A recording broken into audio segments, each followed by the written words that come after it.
This episode is in partnership with the Rivoli Arts District, a place where you can watch, learn, and create. Thank you to the RAD for allowing us to utilize this space so we can create anything. I got my coffee, I got my water, I am ready to roll. I got my Brazilian jersey.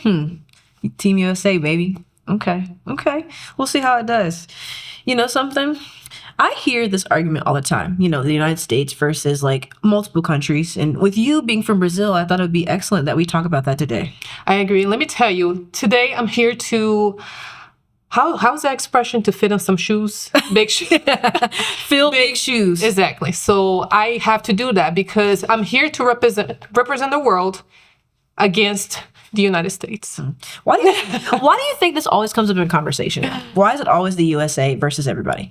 Because at the end of the day, like when it comes to countries, we always feel pride. So I can't blame Americans for feeling so proud when it comes to talking about the United States. Yeah. I mean, for us, I'm not going to say we dominate in every sport, but we dominate in a lot of sports. Like we just do, we do. And being such a young country, and Brazil's also a young country too, relatively speaking. It's interesting to see how we've dominated so much over time. Here we are. We are already getting started. Listen, I'm not gonna say otherwise. In fact, the United States is very good at sports, but there's a lot of learning to do in multiple ways. So we'll get into it. Wait, learning like what? Well, here's what I have to say though. Although the United States is very good at sports, there's definitely a very heavy business side of the country that I think it can learn a lot from how other places in the world do sports and how they humanize other people. I feel like, obviously, again, I have some big shoes to fill, but I had the opportunity to go in a few places in the world and compete in some of them to visit. And I had the chance to learn how some other places in the world do sports. So, yeah. I think for me, speaking as an American and growing up and watching Team USA sports, we just have this feeling that we are the best. Like we go at it differently. Kids from a young age, they play multiple sports and then they find a sport they love and then they just dominate in the sport. And the systemized way that we've like really taken over, like not even professional sports, but amateur sports here in the United States. Mm-hmm. It's so different than any other country, other than Canada, I would say. It's different, and that's hard to compete with. That's hard to compare to any other place in the world, to be honest. You had the chance to go visit Brazil. You visit other countries too, but Brazil more specifically, I'm bringing it up because you actually went and interacted with people in other sports, in your own sport. So what was the culture shock that you had when you went outside of the United States and you were experiencing sports elsewhere? That the first sport that you learn about is soccer. It gets all the money, all the funding, and everything in between, to me. It really does. The basketball courts were very few and far between for parks. I had to go super far to find a basketball court, and sometimes there weren't even rims. Like there weren't even. No, I'm serious. Like there weren't rims. Like we have parks and basketball hoops everywhere. There's baseball fields in at least 2 in every town in the country. You know what I mean? Mm-hmm. There's opportunity for all types of sports. But when it comes to Brazil specifically, because I see plenty of soccer complexes, but not very many opportunities when it comes to other things like baseball and basketball. Not at all. I agree. I would say we have a lot of soccer complexes. We have a lot of soccer courts to play futsal in the streets and the parks. And then you get to add, they're like multi-sport courts, but a lot of times the basketball rings just get broken down. Like people have something against basketball. I know. Like, why is it that they take the rim down? Because they don't want the basketball people to take their space. I think that's what it is, which is crazy to say. Like literally they will break it down because they don't. Usually, I think they don't have the education to understand that you're not supposed to be hanging up there, like on the rim. Yeah, I think they just go up there and hang it. Okay. Well, I will say this: when I was in Brazil, I loved being in Brazil, by the way. I visited Rio many times, and I absolutely loved the kids. The kids are amazing. Loved them. They're so sweet. They kind of like, Angel. Actually, they call me Angel. They call me Chia. They call me Auntie. I didn't know I was an auntie, and so I went to Brazil. But really, like, they just have so much love for like sports in general. People do, but soccer is just the first one that's just kind of thrust upon people. But I think that's the thing. Different countries. The United States is different, and because here football, American football is king. Yeah, I was gonna say correct that. Put American first because depending on why you say football, it's not the same that we're talking about. Yeah, I don't know. We latched on to football, and it's the favorite. I wonder why. Do you know why it's called that? I'm not sure. Like they don't play with their feet. It's just it has no similarities to soccer. Yeah, but it's called football. Yeah. I really don't know. I'm not sure why the name was taken. Maybe we should look that up one day. But it's just something that, like, people here in the United States, they really love. Like, oh my gosh. Specifically in Wisconsin, people love the Green Bay Packers. They feel like that is their team. They're a part of that team. I like them too. And I think it's great. It's the same colors as my flag. Very true. But it's just that feeling of pride that they're a part, and they feel like they know the players and they get to cheer on that player. But it's the same thing for soccer. Like, it's the same thing for those other sports. But just football being king, they get the most money, the most funding, the most investment, the most eyes. With basketball and baseball probably being second and third in the country. It's just how it is, you know? That's true. I would say for me, a cultural shock. Let me go back. I would say for me, a cultural shock when I came here is the fact that volleyball in specific, the athletes here, they don't watch professional leagues. They only watch college. Yeah. So then for me, while being in college, asking my teammates, what are you guys watching? And they were only watching college. I was so confused. I was like, you're not watching professional volleyball? No, because there weren't any professional volleyball leagues here until 2 years ago. So college was like the highest level. Volleyball is very, very popular all over the world. It is. I think it's just now taking like a big, like the wave is huge right now here in the United States, especially for college. With who just won? Texas A&M? Texas A&M, they just won the NCAA championship for the first time ever. Yeah. I think for people here in the United States, they're really starting to appreciate women's volleyball even more. But for you, it's like, it's always been like that. Yeah, absolutely. Volleyball is number 2 sport in Brazil, and it's a number 2 sport in a lot of countries that you go to. Usually it's like soccer, and then it's volleyball, and then basketball. Those are like the top 3 outside. We don't even talk about football and baseball. Funny. In most places. Okay. I have this thought in my mind of why here in the United States we've latched on to our top 3 sports, but why we don't pay attention to the world's game, which is soccer. I keep thinking about that, and I wonder why. I honestly believe that it's the masculinity. Or the lack thereof, the masculine. There's no, like, soccer isn't masculine. We don't think of soccer as being that male dominant sport. And so men are looking at football like, oh, I want to hit somebody. Oh, I want to throw a ball and I want to grab it and I want to try to run and don't get dragged down. Like, whatever, that physicality of the sport of football is different. And, you know, people just don't give soccer the time. Soccer is extremely physical. I agree. And it's so odd that here soccer is practiced more amongst women over men because there's not the reality in most places in the world. And by the way, like when I was growing up, soccer was my sport. It was like my passion. It was my first sport. So I think up to like 10-year-old or 12-year-old, I was playing soccer. But then because it was such a big sport amongst men, I was often playing with guys and my parents didn't like that. So they were like, you know what? I think you should try a different sport. And obviously I was like, no, soccer is my thing. But then I don't know exactly how, but I ended up playing volleyball and it worked out just fine. But soccer was like my main sport. And I didn't have the chance to play for a girls team. I always play in boys teams, even though soccer is huge. You know what I mean? So interesting. I agree. I think that that development portion as a kid is also interesting to think about too.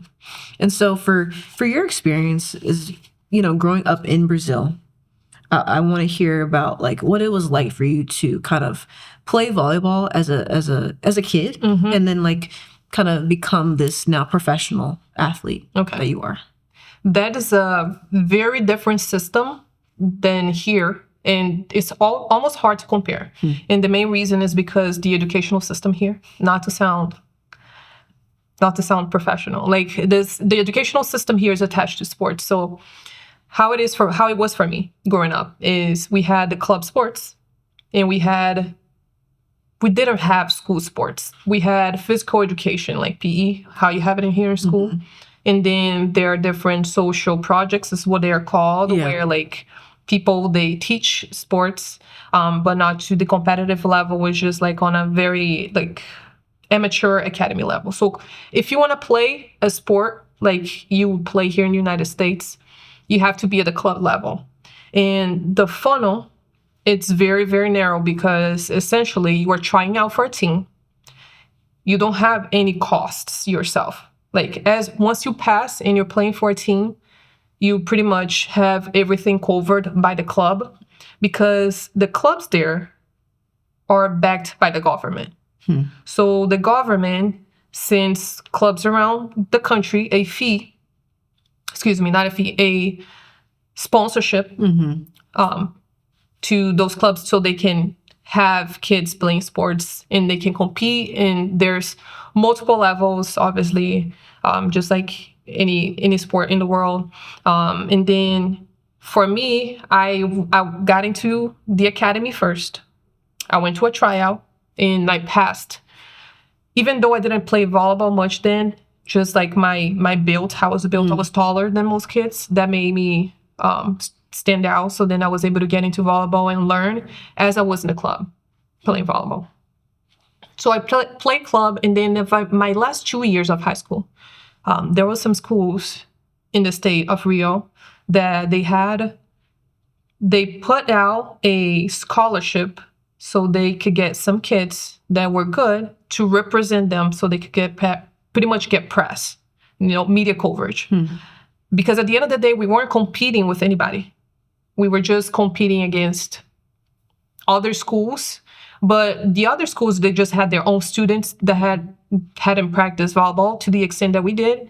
And our team was pretty much put together with like all the best kids in the state, which made us win the state, nationals, and then go to the world championships. So I'll say, this was a long story to say how sports is club-based versus educational system tied together.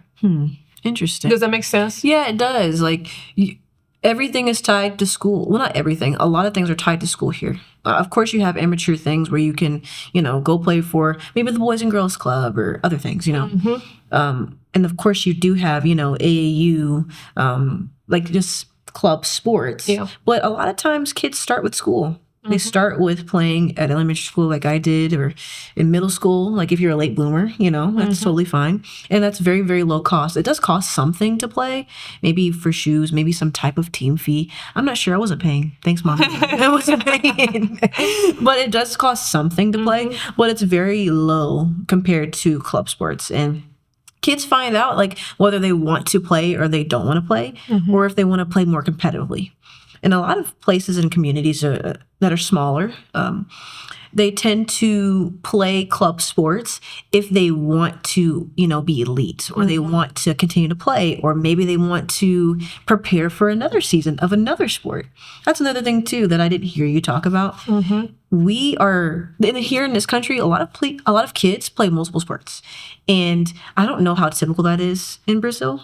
Well, in other places, it's not typical at all. Like in Brazil, we pretty much specialize in the sport we want to do, especially in soccer. Like the bigger the sport, the earlier you have to commit to it. So I'm going to give the soccer example. Like kids that are 10-year-olds, they have contracts already. Like some of them will have millionaire contracts. Obviously, they're not receiving the money yet, but they already pre-signed because 8 years from that time, they're going to be millionaires because they're already committed to the club. So if you are a late bloomer, overseas, usually you have a harder time. Just because you gotta pick, and you really gotta develop yourself. But there's some places in Europe where they play multiple sports during their childhood. Okay. I think Djokovic, the tennis player, I think he was one of those athletes who play multiple sports. Interesting. Yeah. As a kid here, like I honestly believe that when kids have the opportunity to choose, they can excel in the sport that they choose. But I also think it's really good that they get to do multiple. I never was that kid because I wanted to specialize. It was my choice though, But here in the United States, you can just play anything you want to. And then I think we've got a good system where you can have that school sport, then you can turn around and play another school sport. And if you really want to get after it, you can play in the summertime or in the springtime, your club sport. And that's, to me, that's where kids start to separate themselves, truly. And then too, like, as that development is happening, kids are like starting to think about the next step, which is something that in Brazil that you guys don't have, which is college sports. So the NCAA, NIA sports, and then junior college sports too. And that is, like, thinking about it, it's essentially one of the best leagues in the world, even though it's still amateur to me. NCAA is top notch. And now with NIL, it's really hard to compete. It really is, I agree. I think there's goods and bads in it. I'll say I don't like how kids here have such a big space of time to play multiple sports. Like, they can do this all the way up to high school. I think college becomes harder because of the length of the season. But I don't know. To me, sometimes their focus never gets narrowed down to the activity that they truly want to pursue. You know something? I think that's what makes the United States so dominant in sports, because you've got spectacular athletes, that I had several, friends, acquaintances in high school who were getting Division I scholarship opportunities in football and basketball, or volleyball and basketball. And it doesn't, and how could you choose, it's hard to choose. I had a acquaintance in college who was the quarterback for the football team, and he's also a high jumper. So he did both in college. I'm not saying that everybody can do that. I was going to say, because that's spectacular. How realistic is that? But this is high school going into college. Like, so you have those opportunities.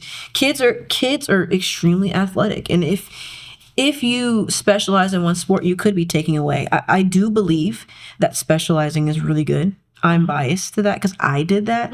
But if you're good at multiple sports, I think you got to go for both. Or 3 sports if you're really, really good. But it's also hard to juggle. Like, as kids here in the United States, I think that's a drawback. I think sometimes, like, kids do too much with sports, and then they get a burnout, which is scary, I agree. Because I was going to say, like, in a way, I do understand, there are things about that make the United States excel, but I would say that also the amount of people living in the United States is one of the reasons why there's such a big pool of people to develop versus some other countries. So I would say that's definitely like one of the reasons why the United States excel in multiple things, not necessarily a specialization versus late development. What do you think about the Brazilian system of the Olympic sports? And I want to think about, like, the Team USA system of our Olympic sports. For Team USA, they obviously have great scouts who scout the entire country and kids. But for Team USA, like, you're being watched, and if you're the best, they'll let you know, and they'll invite you to camps, and you'll compete amongst the best. But you're not guaranteed to stay on the team. Like, anyone could be cut. Even the best I'm thinking about women's basketball here. The best women's basketball players, sometimes they get cut from the Team USA, the top team. You know what I mean? I bet you, like, if we had a group of women's basketball players, I bet the first team, the second team, and the third team, they'd win gold, silver, and bronze. I bet you they could. I bet you they could. That, to me, that's how dominant. But that's so different. Like, I think that's what makes it special and so competitive, and makes us strong in sports because like that competition, like anybody can get beat, anybody can take your spot. You know what I mean? But for you guys in Brazil, it's different. Yeah, it's very different. So how we do it over there, and this is I'm gonna talk volleyball here, okay? Because there's different federations for different sports. But how it goes is essentially they pick from a very early age. So the U15, I bet you, if you pick the U15 from 10 years ago, it's probably it's very similar to the adult team nowadays. And that's because when they make those selections, they pick on multiple things, of course. They pick on talent, but they also pick on their bodies, how they're shaped, how they're everything, right? So then they go and they pretty much take their time developing that team because the main goal is the Olympics. So they are doing a team now thinking about how it's going to perform 10 years later in the Olympics. So those players, they already know each other. It's very rare when you see on the adult team some new additions, which I think it takes the fun away a little bit because there's a lot of players that don't get the opportunity because they are not able to be inserted on the team chemistry that has already been built for such a long time. Yeah. You know? With volleyball being like such a strong sport in Brazil, I find it interesting that players who are dominant in maybe the top leagues, like the A League in volleyball, why, I'm not saying that those players aren't selected for Team USA, or excuse me, Team Brazil, but why aren't those top players considered? Like, why wouldn't they be considered? If you're dominating the best league in your country, why aren't you considered? Even if you weren't going up the ranks, like that's weird to me, you know? Well, not to say they are not considered. Yeah. You know what I mean? They're definitely being watched. They're definitely being considered. I think the point is once they get inserted in a team is also about how they're going to perform Together. Yeah. Yeah, You know, that's true. tennis might be different because it's an individual sport. But for volleyball, which is a team sport, that's how they do it. And it's hard to say that the formula that they're currently having, although I don't agree because I haven't been selected to to the national team. I can't say that it hasn't worked because they have dominated in the sport. I'm curious to hear what you all think. Put your thoughts in the comments because I love competition and I think competition is like the best way to get the best players. I agree. Yeah. Let us know what you I think. like the system, how it is here. So although I'm here to defend the world, I would say that is such a great thing about the United States system, that there's tryouts within the national team. We don't have tryouts. We have selections. You know what I mean? Interesting. Yeah. Wow. Something else that I was considering too, how truly different, sports are here in the United States versus other parts of the world, including Brazil, is that sports here a lot of them are private. Like our sports are typically not government backed is what I'm trying to say. Like, you have teams that are owned by billionaires. You know what I mean? Like professional teams. They get to control those things. But in Brazil, it's government based. That's so different to me. And the government controls but that's also why sports make so much money here. Completely different. But that's why we have more fans across multiple sports outside of here. Interesting. It just touches on that pride in tradition aspect of the fans and the culture. Because to give you an example, when it comes to team sports, you are representing a city usually. So a team is named after whatever sponsor or is named after a city. So for example, my last season, as I was playing in Brazil, I was representing the city of Sorocaba, right? So everybody who was in the town, they were already in touch. They were already a fan base because we had their name on it. So people were attending a game. And yes, I agree. Sports make more money here, but people are not in touch with sports as other people are outside of here. I think it's a really interesting concept and a really interesting thought you have there. Yeah. Pride is probably the number one reason why people even look and watch sports. Like maybe they love the sport, whatever, but they want, because they can't play, they want to feel like they're a part. And so I I honestly, I would agree with you. Yeah. But I also think that if you're thinking about pride, I think college. I think NCAA, NAIA sports, you know what I mean? Because that's where pride comes in, because you may have a team in the NBA or you may have an NFL team, blah, blah, blah. But when you're thinking about like, yo, this is my city, I grew up watching the Blue Raiders at NTSU, you know what I mean? Like those players were awesome. I really admire those players. Mm-hmm. If you're living in La Crosse and you're a kid and you're watching baseball, man, I really like those baseball players at UW La Crosse. I'm watching those. And as a town, as a city, you have pride in your school. That's what I think. And I think that's special. And I think it's similar to what you're talking about versus,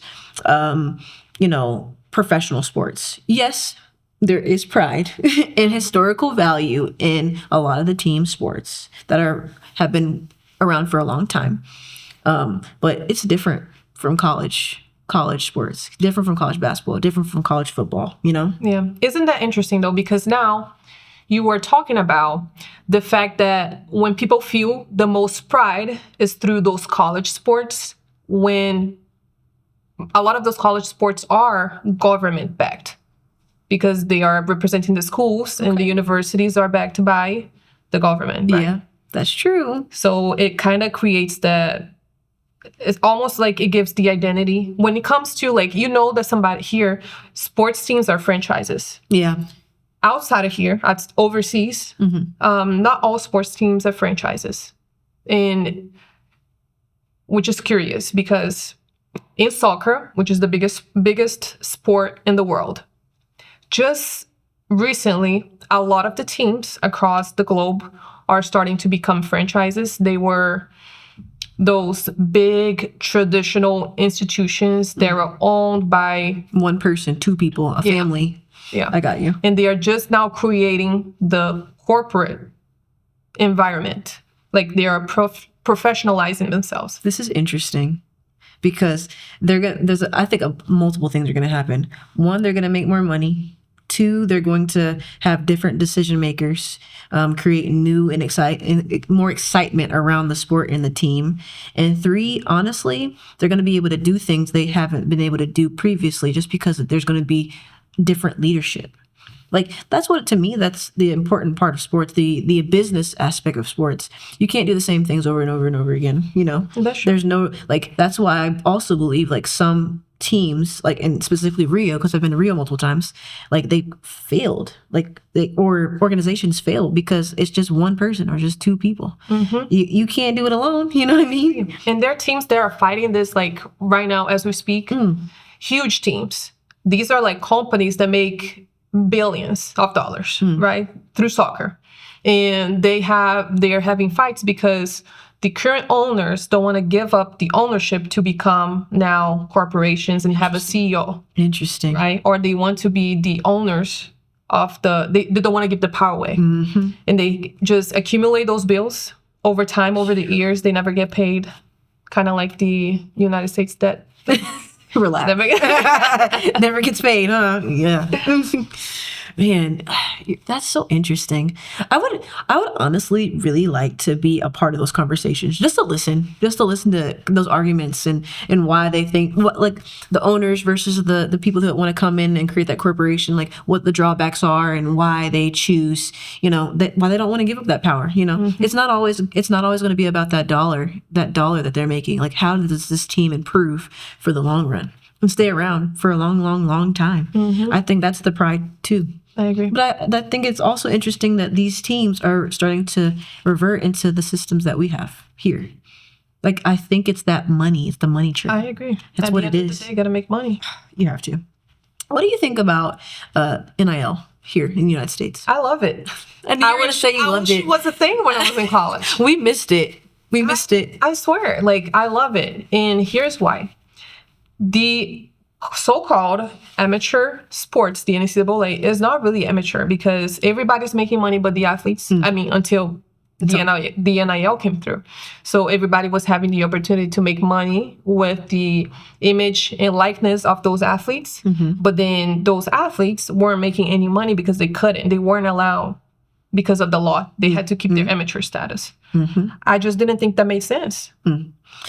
I was recently looking through a podcast myself, and I was listening to a story of Chris Paul and how he was at his, I believe maybe first or second season, getting ready to go into the NBA out of Wake Forest. And he was talking about how he only literally had $100 in his account. And when that a contract was about to jump, like, I think his agent was like, I can spot you 100,000. He was like, 100,000? 100,000. And he was like, I think 25,000 be okay. So he was like, never seen that much money in his life before in the statement. So he goes to the bank, looks at it, and he literally has $25,151. But that's it. It goes to show that student athletes, the top of the top, didn't have any money. They didn't have anything to do, like basic things like go get extra food, like if they want to go have fun when they have breaks. You know what I mean? Like student athletes giving their time, their talents, and their bodies, every single day, while universities like a Wake Forest, like a Stanford, and all the other huge ones, make lots, like millions of dollars off these women and men. I think the NIL is finally here. It's so good for athletes to have that power to do those things. And it's the reason why leagues like the WNBA are changing, because of NIL. And there's going to be more leagues that change because of NIL. There's no more doing things under the rug. Now it's all out in the open. And now it's about having to be strategic and proactive and like doing the right things for these athletes as it happens, It's no more like, I gotta wait. It's like, we gotta do this right now. I agree, because like, if you think about it, in other careers, in other pathways that people take in life, they are allowed to make money even at an early age. Like you think young actors, young artists, how come athletes couldn't do it? Why was that going to jeopardize their eligibility as a student athlete? It just didn't make sense. I agree. So with NIL being what it is here and that it's just starting, it's pretty fresh. Do you think that countries like Brazil could ever do something like that? For when you say that, you're asking for their own athletes in the country? Yeah. Could it ever, anything remotely, like you were talking, like, of course, Brazil doesn't have like college athletics, but could there ever be something where students are able to make money off their own image as high school athletes that are becoming professional? Yeah. In Brazil, like outside of here, people, like athletes, they are able to make money with their image. It doesn't matter what age they are. As a matter of fact, there is a soccer athlete who I saw recently. He plays for Santos, which is a huge team in Brazil. And he was coming here to the United States to do like a tour. He's 12-year-old. He came to the United States to do a tour. So he was just going to different clubs and playing for those different clubs. And obviously, like, he's making money. He has no intentions of playing college sports, so that doesn't affect him in that aspect. So athletes already do that. They can use their image and likeness and get sponsorships. That's really interesting. Just thinking about that is so different from us here in the United States. Because they should have the freedom to use their own image. Well, not even just that, but like the concept of like the paths, like this 12-year-old is not even thinking about going to school, not even thinking about going to college. Like his parents strictly like we going straight to the league, baby. Like we gotta do, But here, people do have hoop dreams. People do want to play professionally. They do, but they know that their path first has to be through education. They have to go to college first. You can't get into the NBA without going to college at least 1 year, Yeah. Same thing for women's basketball. You have to go for 3 seasons. When I was playing, when I was in Brazil, I wasn't even thinking about going to college whatsoever. In my mind, I wanted to become a professional athlete, and that's what I wanted to do, And then I hit my last year of high school, and I was striving to become a professional athlete, and I had the opportunity. I was given the opportunity to come here to the United States with a scholarship, and I was really like not even thinking about it. I was like, you know what, that doesn't make sense. I'm not gonna go. And obviously, my parents put light in my head, and they were like, Julia, if you can get a scholarship, study, get your degree while playing, then go play professional sports afterwards. Like you can do both. That's when I changed my mind on that. But I agree with you. I think that's the downside on making money early on. because you're kind of closed. You close your path going one way. And in the world of sports, it's a short career. But now it's different. Now the United States has changed that. So now student athletes no longer have to choose one or the other. They can have both. That's so powerful. I agree. That's really powerful for kids. But as long as I think kids now, they need better education leading up to these points so they can navigate these waters. Because this is when you talk about making money, this is a grown person's game. You know, like it's adults. So I think with this, like, we need more education for our student athletes who are making millions and millions of dollars or six figures. It's important. And that's a tough one too, because there's such a small percentage of the population. Like, student athletes is already small. And then you talk about student athletes that make a lot of money, it's even smaller. So are you going to offer the education for such small amount of population? You know, you're going to change systems around that? That's tough. I love this conversation. What do you think about, you know, the differences in different countries for, like, rules for your eligibility, you know? And also, what do you think about season lengths? What do you think about the restriction when it comes to equipment? In the United States, I think we have so many things. We have eligibility rules. They're a little great. There's some gray areas there, but we have the equipment here to help athletes become as good as they want to be. They go as far as they want to be. But in places like Brazil, it's so different. Y'all heard my story about the courts outside. Yeah. I would say, let's start with rules. The world goes by international regulations.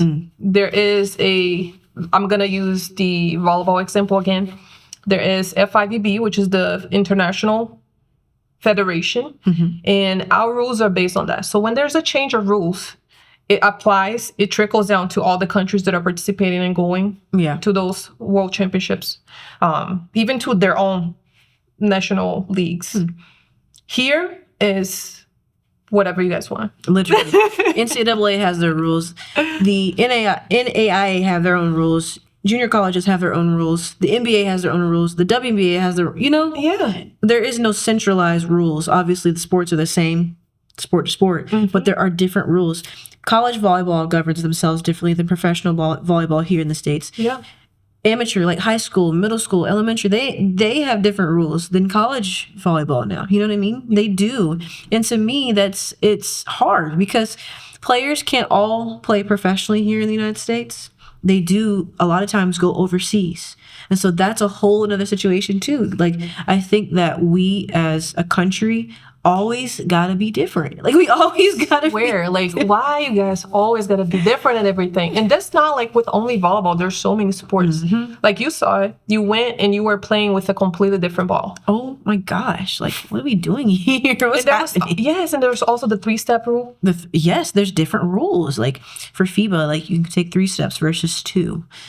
In the NBA, you can take 3 steps, you know? The court dimensions are a little bit different in different parts of the world versus the United States. It's just that, like, little tweaks that you have to adjust your game if you're going to play professionally, which a lot of athletes, they tend to do after their career in college or high school. So I honestly believe that the United States, I wish we would centralize and get ourselves on one path of creating rules that align with the entire world, because why not? But we dominate, so I guess we can change. I was gonna say, like, we think about the Olympics and the rules that go with the Olympics. Yeah.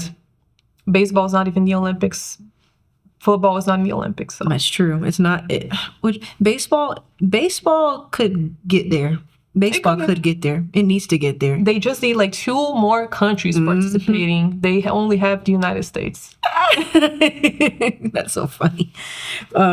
Man, I something that I think about, though, more than just rules and eligibility, but I really think about equipment. I really think about, like, what people have here versus what they do not have in other parts of the world. That is true. And that just sets people apart. It sets players apart. Like, you heard LeBron James say this.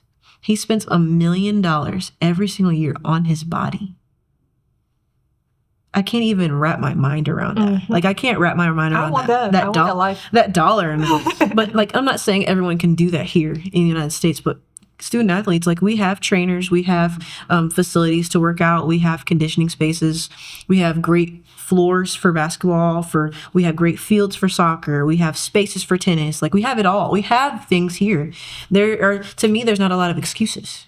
I agree. You know what's funny? When I was growing up, I was like, I want to be a professional. Wasn't thinking about college, and then I got to college, and I was like, oh my gosh, like this is a dream. Like, the structure, the courts are shiny. Like, my shoes, I end with the season, my shoes aren't even dirty. They're not even dusty. You know what I mean? My knee pads are white throughout the whole season. My uniform is cool. Were you there's diving? media day. Yes, I was high. There's media day, and then I go play professionally, and I'm like, okay, I'm here. And then I got there, and I was like, wow, I want to go back to college. Man. Yeah, because there's just such a big gap. Man, like, I truly believe that's something that the United States does very well, and it does happen to be a first world country, the United States, versus other places that aren't that, and I recognize that. But man, I do wish that athletes had everything that they need to succeed, because I know that for an athlete, you need those things. You need those things to compete at your best. You need those things to compete in, like, not only just be your best, like, as far as scoring points and scoring in other ways, but just your body, taking care of your knees, taking care of your ankles, making sure your shoulders are okay. Like, those are the reasons why, like, players don't get to play for a long time. Or if they do, they have problems years later with their bodies because they don't have the correct equipment to keep them healthy. That's true. And this, obviously, it changes depending on the sport, because a lot of the sports do have the funding. When it comes to playing overseas, they do have the funding to have such a structure, but I'll say it's pretty unique that you can see the standard across multiple sports here. That goes back to funding when you talked about government-based versus private. College is different because, yes, it is government too, but also has private money coming in now. So It's got two income streams, but that's different, If the government is the only thing backing a team, that's hard. That means you have to find sources in other places. But then it comes down to how do I make money if I'm giving you money, if I'm giving your team money. But here, it's not as hard to figure out how I can make money if I give the Lady Vols at the University of Tennessee money. I can make some money back. I think I can find a way to do that. You know what I mean? Yeah. So that's so different and hard to compare and hard for places in the world to do, Man.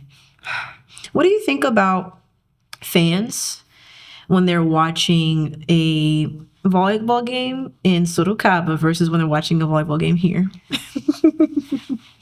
Okay. Let's start with the amount. Here, the gyms are much bigger. Yeah. So, volleyball gyms.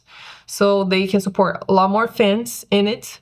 But when we talk about actually, like, international events, let's go big. When we talk about international events, like, we have big stadiums. So then there's a lot of volleyball fans. I would say that here the demographics is different. Like, you see a lot of younger fans and then their parents going. Over there, it's like, imagine your NBA fan is the person who's going to watch a volleyball game. Yeah. You know what I mean? Like, it's very similar.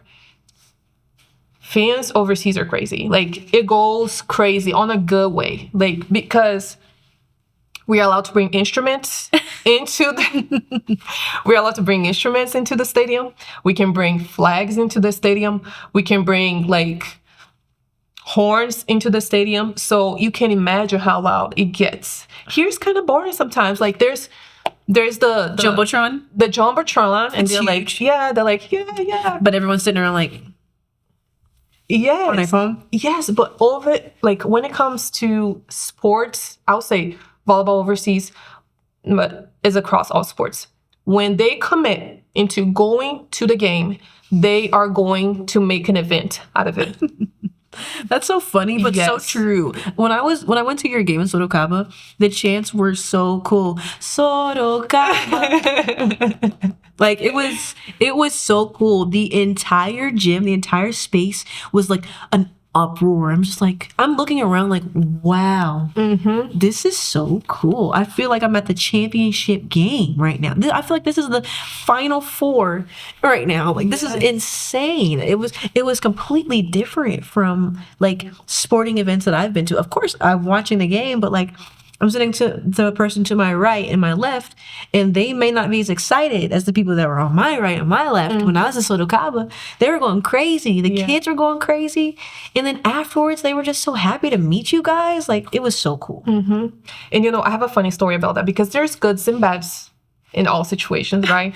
So I remember being in a volleyball game, and I'm not going to say the name of the team, but we were playing against a team in a different area. And in this a specific game was like a rivalry where the fans were going heavy at us. Like, when I say heavy, I mean like they were screaming crazy chants, right? So then it finally gets called out by the coaches to the referees. They have to announce it and say, hey, hold back a little bit because what you're saying is disrespectful. But obviously you can take one or two people out of the stadium. You can't take the whole fan base. And we won that game. At the end of the game, we could not leave the stadium because we were being how do you call it when you're in danger? Oh, well, so it was dangerous to exit to Yes, for us, it was dangerous for us to exit the stadium. Because they were throwing things. Yes. Whoa. We had to all gather in the middle of the courts because we couldn't leave through our main exit because they could get us. Like the fans were heckling you guys so bad. Yes. That's it was so funny. Like, and I remember, so this is happening. The game is over. We all gather in the middle. And I'm just like looking amazed at what people will be doing for nothing. I'm like, you're not getting paid to be doing this. So I'm just watching like what are you gonna do? And my friend, my teammate, she grabs him. It's like, Shola, what are you doing? Stop it. Yes. You're always ready to go. So funny. But that just goes to show how crazy people go for sports when there's no barriers. Like you bring your instrument and make noise out here. That's so, you know what I just thought about when you're saying this, telling this story too, like how people can portray you, like media can portray you with doing stuff like that. You know what I mean? Yeah. Like, for example, like, say a camera was on you as your teammate pulled once, and the camera caught you, like, and what? So like, and they caught you like that. What would happen? You know what I mean? Like, what would they say about you on social media? I think that's something that's different here in the States. The media is insane. The media controls everything. They control the narratives of like all these athletes. Unless athletes are able to talk about who they really are and how they really, think, they get portrayed anyway the media decides. In Brazil, I'm not saying that can't happen, but it's a little bit more difficult because the media isn't so large and in people's faces like they are here. It's completely different. I would say when it comes to sports in a lot of places outside of here, it's pretty unbalanced. So there are very few sports that are going to get a lot of media coverage, a lot of attention, a lot of funding, and then all the other sports are kind of secondary. They will have a fan base, but it's not like that, to the point where although I was playing professionally, I could easily walk in the streets. It was not like I was famous and people cannot even, it wasn't like that at all. But there's some sports like soccer that just get such a high media coverage that it makes them celebrities. You know what I mean? Yeah. I think about Caitlin Clark, for example, who is a major celebrity in the United States for women's basketball. I bet she couldn't walk down the street. I bet you if she goes into a airport, like people are gonna be all over her. You know what I mean? Yeah. I bet you if she's just trying to be a human being, she couldn't even do that. Outside of here, she could. Possibly. Yeah. But like I think that because of the media has like shown her to be like that person, like she's done so many things, she's broken tons of records, and she's done so much for the game of basketball that it's hard to ignore her. It's hard for the media not to say something about her. It's hard. I think I honestly think that now more than ever, the media can be really, really positive for players, of all athletes, for women specifically, because now is time for women in sports more than anything. Like, women can control the narrative. Women can say things they want to say. If there is something bad that is said about women, they can talk about it immediately. You know, they can address those things. They can advocate for themselves. They can just like be proud about who they are as women, not just athletes, but as women too. So I think media is something for the United States that we not perfect in, but it can be so good. I agree. I think here athletes have a lot more opportunities than places outside of here, than overseas. And the media is part of that. Obviously, there's negatives and positives of everything, but there's certainly an opportunity for you to make yourself known and to use off your image in a positive way where it can enrich the experience for yourself too as you're going through the sport. You know? What do you think some strengths are that the United States has when it comes to? I would say the number one is structure. There is the investment in sports allow for it to be such a structured country, like that can receive an athlete and support the athlete throughout their career. They have a training room they can go to.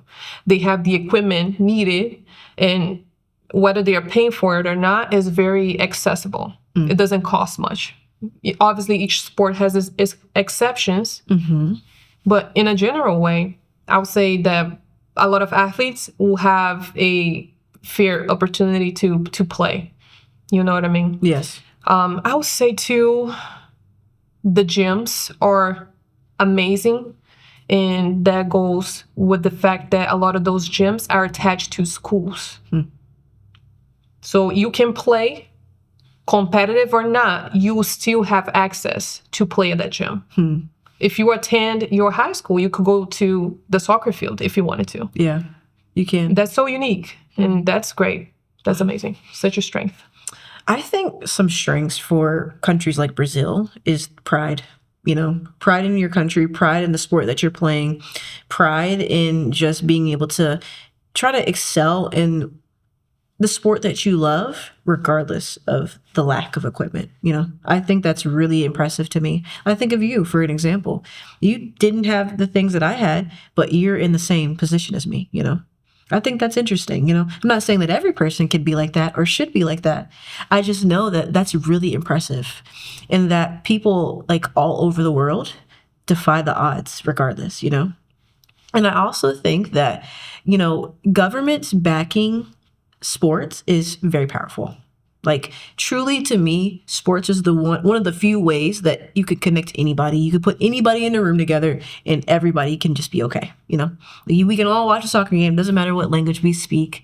Doesn't matter if we prefer this team versus that team. We're going to enjoy this game together, you know? And I think that's really, really special and really, really different when it comes to just being in different countries. The United States isn't necessarily the country of family. It isn't. But I think places like Brazil, that's what you guys stand for. That's who you guys are, you know? Yeah. And I think that's like so special.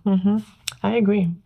What would you say is some blind spots that just not to put you against what you're representing today? But what are some blind spots? Money, capitalism. When it comes to like really trying to make money off athletes, how are we treating our athletes? Are we putting our athletes, are they at the forefront of these organizations? Are we forgetting that? You know, that's so important to think about, because like leagues like the NBA, leagues like the NFL, they're only these great leagues because of these great athletes, you know? They're only that because these athletes put their time in, they give everything every single day, and they give their bodies, and they honestly, they give up their families too. They're not with their families, you know? They do all those things to obviously be great in their own way, but also to the betterment of the organization. And so I think that sometimes organizations forget that, and I think sometimes that if they don't remember that these athletes won't like it. The WBA right now is a perfect example of that. That's true. I agree. What do you think? I completely agree with you. That is a great point. I would say for the overseas system, a blind spot, and I think it's a major one, is education. And I will say the lack of it, because as you are growing up and you are striving for the professional career, a lot of times you don't think what comes after. And a lot of those institutions that you are playing for, they are not thinking about that aspect of your life, because their focus is you as an athlete.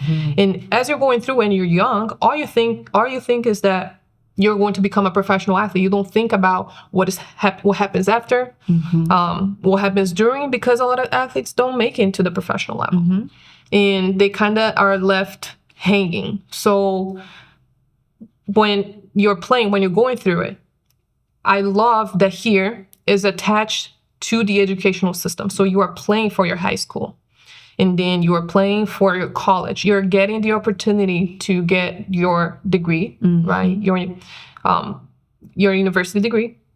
And even that, you can't play if you don't get qualifying grades. Yes, I love that too. I think that is amazing. How about the rules, which it might not feel amazing as When you're an athlete.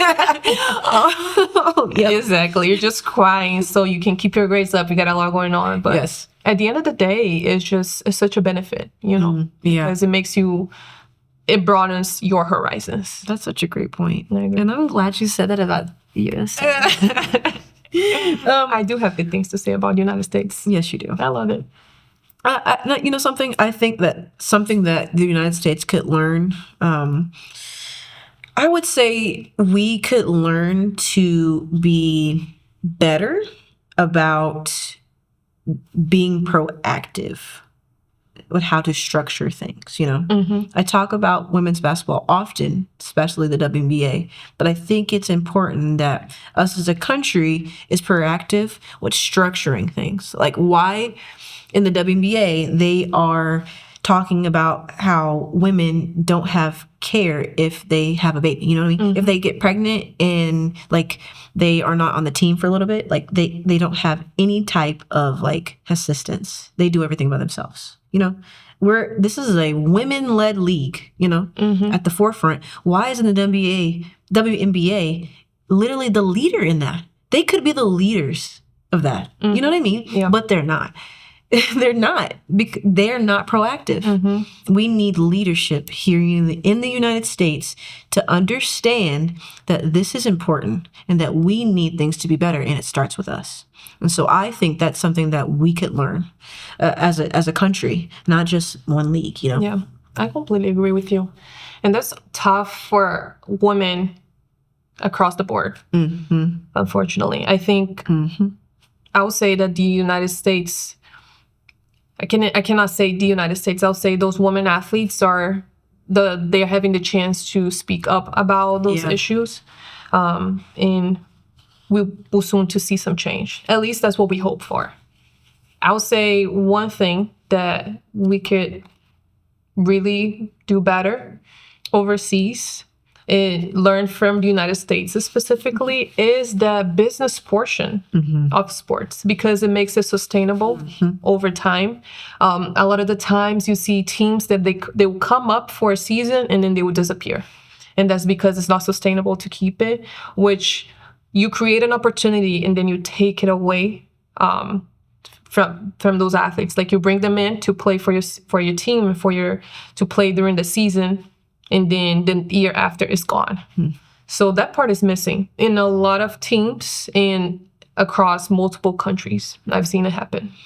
I agree with you, and I think that's really disappointing. And it does go to show that even though the United States is very systematic, those systematics do shape excellent athletes.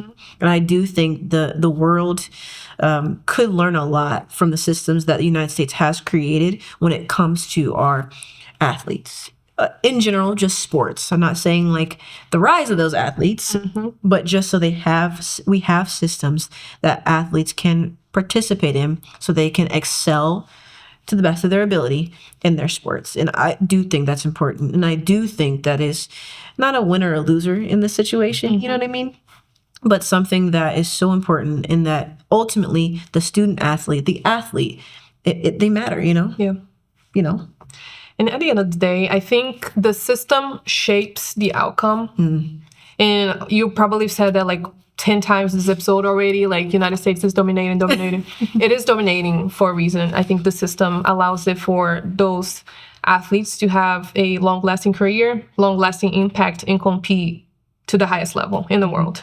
And we know how to find talent, and talent is everywhere. Yeah. We don't say, oh, this person is here now. But people change, The talent, like, they grow, they get better, and they show up, and they beat somebody out, and they're here, Yeah. That competition is why it's different, It's why, even though, men's soccer is not great, United States soccer we're still working on it. Men's. Women's fire. Yeah, we already here. But women, like, that's why we're different, because of that competition. I agree.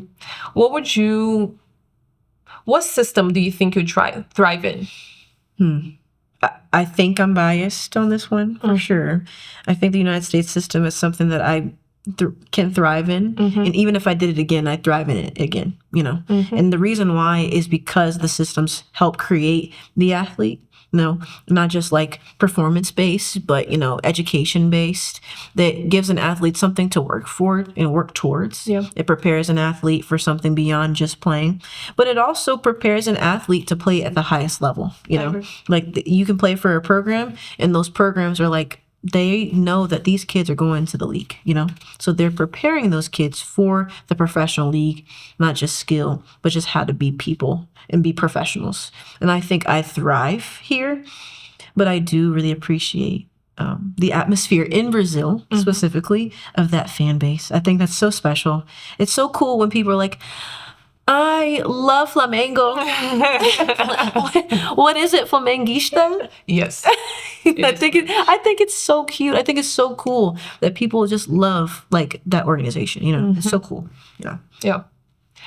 I would say that I 100% would thrive if I was going through the sports system here. Absolutely. And because, one, I'll have the opportunity to try different sports. Maybe volleyball is not the best sport. It's not my best, you know what I mean? But I never had the chance to try it. Yeah. Plus, I think that if I was called to the Team USA tryouts and had the opportunity to be there, like, who knows what could have happened.